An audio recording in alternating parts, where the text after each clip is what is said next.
Hey guys, thanks for watching. This is Rob. Today we're going to make a filet mignon with a side of portabella mushrooms and some great garlic mashed potatoes. You're not going to beat this recipe anywhere. Okay, the first step is to get the garlic roasted for our garlic mashed potatoes. I'm just going to chop the top off of these.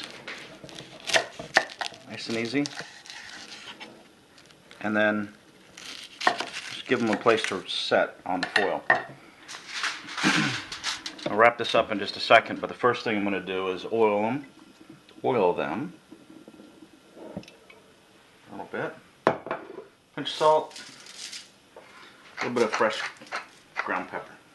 Then we're going to wrap this up, put it in the oven for about 25 minutes on 350. Just like that. What we're going to do is get these mashed potatoes ready. We've got red skin potatoes.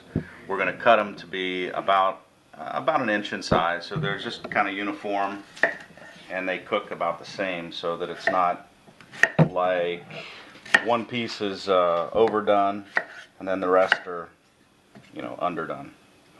Okay, now what you need for these is some butter, heavy whipping cream, the garlic that we've roasted in the oven, and a little bit of parsley.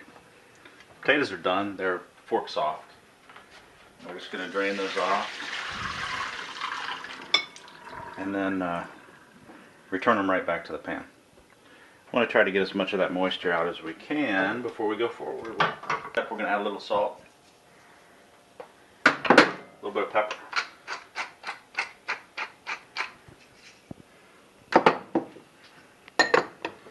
And we're going to take a masher and just kind of go through it. We're going to add in about a quarter cup, maybe a little bit less, of heavy whipping cream.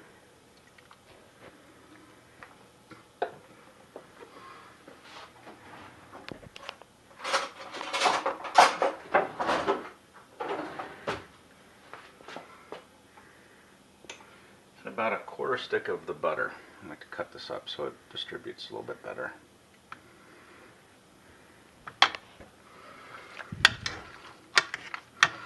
Just work that in.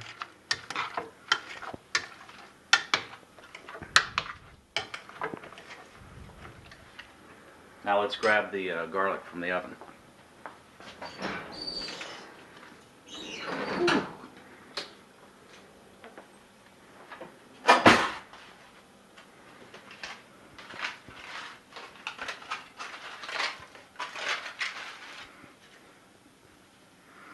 What you want to do is just squeeze this garlic out of the bulb.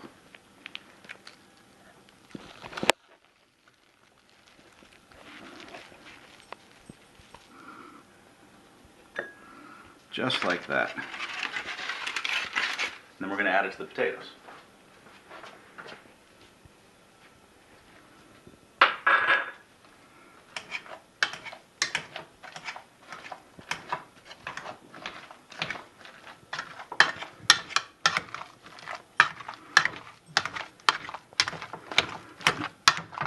Alright, now once that's all incorporated, we just add a little pinch of parsley.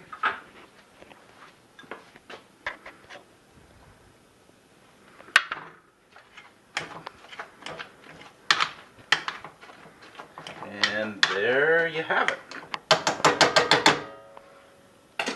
Garlic mashed potatoes.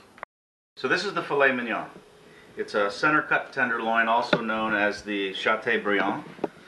This cut is absolutely gorgeous. It's got a lot of marbling on the inside of it. That just turns into buttery goodness when you're all done. I used to personally be a grill freak, but after having this in a hot seared pan on about 500 degrees, there is nothing better than the kind of flavor that you can get out of the steak.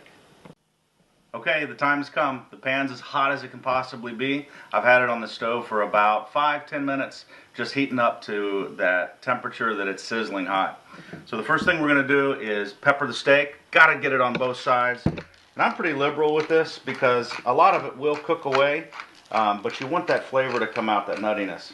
Get both sides nice and good before we sear this off in the pan. There we go. Looks good. Into the pan. It's going to sear and it's going to make a lot of noises and it's going to smoke, but boy, when it's done, it's going to be good. So just set it right here in the center of the pan. Press it down. There's no oil in there. There's no water. Just searing that steak away. We're going to put it on both sides for about a minute and a half, 2 minutes each side. Okay, we're at about a minute and a half to 2 minutes, and it should just come up nice and easily without sticking, and it does. Key is you don't want to move this thing around in the pan too much. Just let it do its work.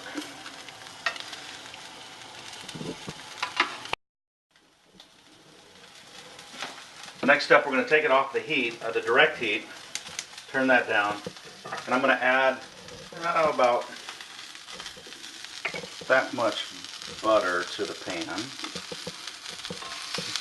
Get that going.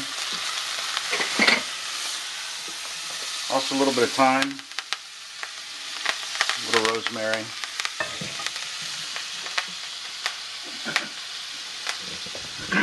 You want to add a tiny bit of oil into the pan as well, that way the butter doesn't burn.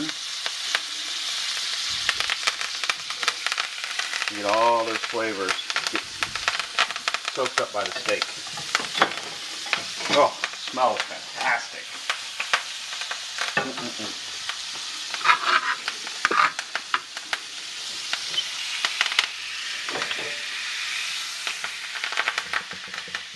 All right.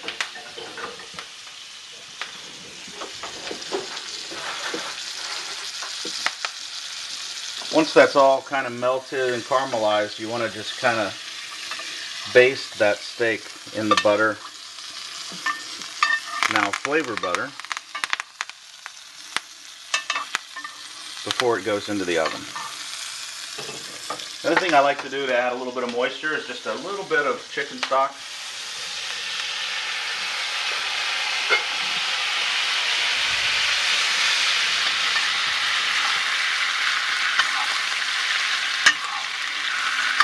Oh, I wish you could smell this. Alright, so now into the oven for about 2 or 3 minutes at 450. The oven's really hot, and the next thing I'm going to do is just turn the oven to off and let the temperature come back down. After we're done, we're going to let it rest for about 5-6 minutes so all those juices come back into the steak. So we're going to make some portabella mushrooms that are going to go with the steak, and real easy to chop up. You just want to kind of go into about, half-inch cuts, nothing elaborate. And we are going to salt and pepper these once they're in the pan. Okay, it's been about 5 minutes. Steak is ready, but only ready to rest. Oh boy, boy, boy, boy. Just going to take that out of the pan and just set it aside and let it do its thing. I discard these herbs. Now what we're going to do is we're going to add the portabella mushrooms right to those juices and crank up the heat just a little bit on this baby. Now to the mushrooms, we're going to add a little bit of salt, cracked pepper,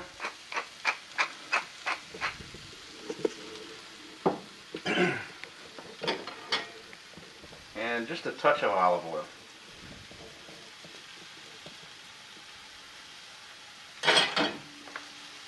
There we go.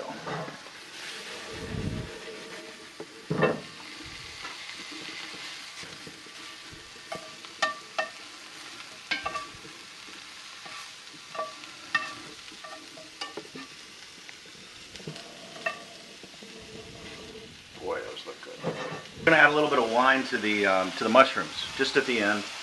This is a Cabernet Merlot mix, and just a dry wine. Anything that you've got left over in the fridge is good. And we're just going to add just a little bit. Give it that extra flavor.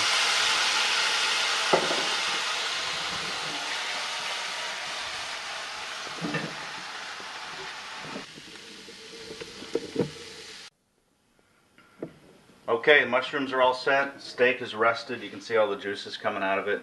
It's time to plate these up. I've got the potatoes already set on the plate.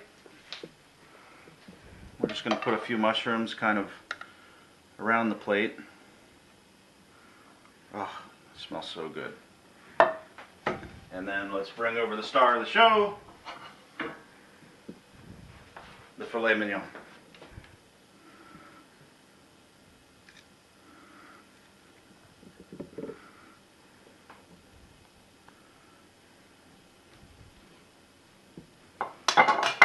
And we'll finish that off with just a little bit of parsley around the plate, making it look good. There you have it. Some of the best filet you'll ever have in your life.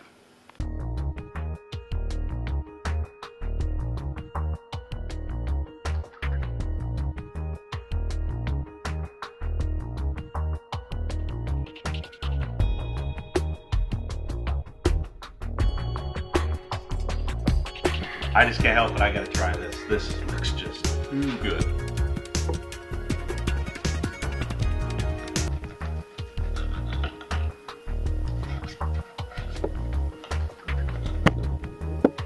Look at that. Perfectly done. Lightly salted. I'm gonna grab a little bit of these mushrooms to go along with it.